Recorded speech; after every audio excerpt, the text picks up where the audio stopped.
Starting with the name of Allah Almighty, who is the master of the day of judgment, and a bundle of Durood Salam on beloved Prophet Muhammad sallallahu alaihi wasallam. Dear students, question number 13, and the statement of the question is: two fair six-sided dice were thrown together, and the difference of the resulting numbers on their faces was calculated. Students, two dice हमने throw किए हैं, float किए हैं हवा में, और उनका जो रिज़ल्ट आए हैं उनका हमने डिफरेंस लेना है। तो स्टूडेंट्स, जब कोई इससे टू नंबर्स का डिफरेंस फाइंड किया जाए तो वो या तो ज़ीरो आएगा या वो पॉजिटिव नंबर होगा, नेगेटिव नंबर नहीं होगा, क्योंकि डिफरेंस पूछा जा रहा है।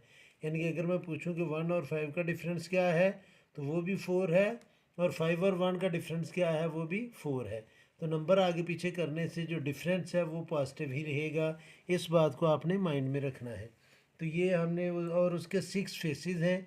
तो ये स्टूडेंट्स ये सपोज कर लेते हैं कि ये डाइस 2 है और ये डाइस 1 है। तो हमने जब 1 और 1 को दोनों को फ्लोट किया तो सपोज करते हैं कि 1 और 1 आया है, तो मीन्स कि उसका डिफरेंस जो है दोनों का वो आ जाएगा 0। और अगर 2 और 2 आया है तो डिफरेंस फिर भी 0 आएगा, क्योंकि हमने दोनों का डिफरेंस लेना है। 3 और 3 आएगा तो उसका डिफरेंस भी 0 है। 4 और 4 का डिफरेंस भी 0 है। 5 और 5 का डिफरेंस भी 0 है। और 6 और 6 का डिफरेंस भी 0 है। तो यानी कि हमने उनका डिफरेंस ले लिया इस पॉसिबिलिटी के अकॉर्डिंग। आगे स्टूडेंट्स, अगर 2 और 1 आया है, यानी कि एक डाइस पर 1 आया है दूसरे पर 2 आया है, तो उसका डिफरेंस क्या होगा 1।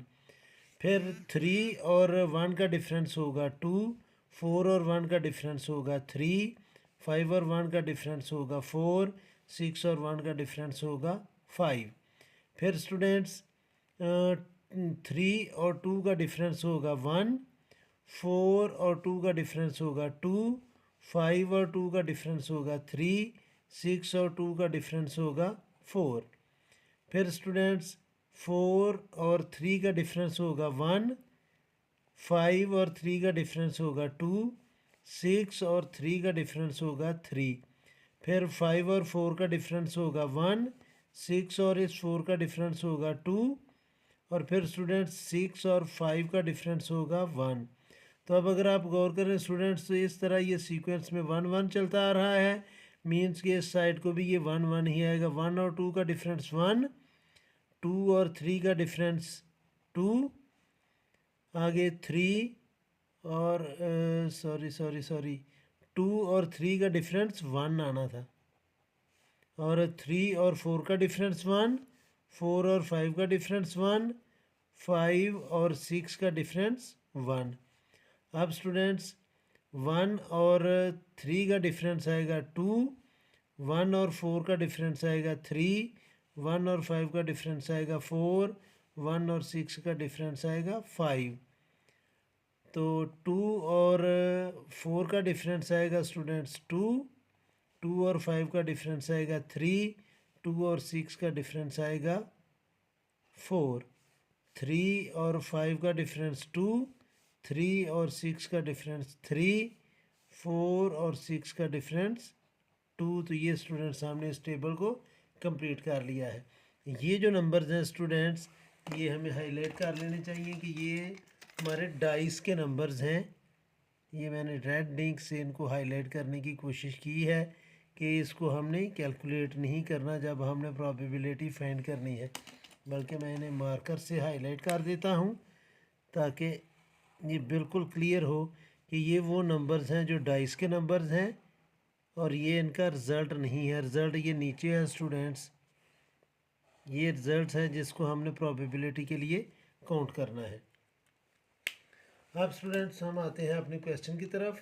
पहला क्वेश्चन था copy and complete the possibility table. Possibility diagram हमने कंप्लीट कर दिया है, तो ये है स्टूडेंट्स इसका ए पार्ट।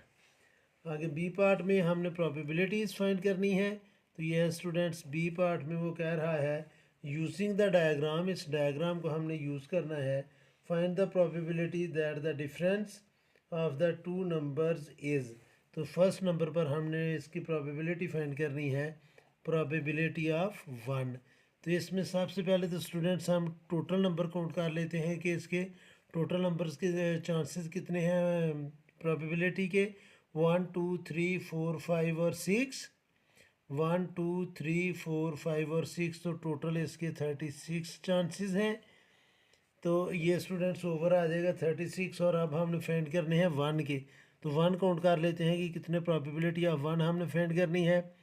1 2 3 4 और 5 6 7 8 9 और 10, तो ये आएगा स्टूडेंट्स 10/36।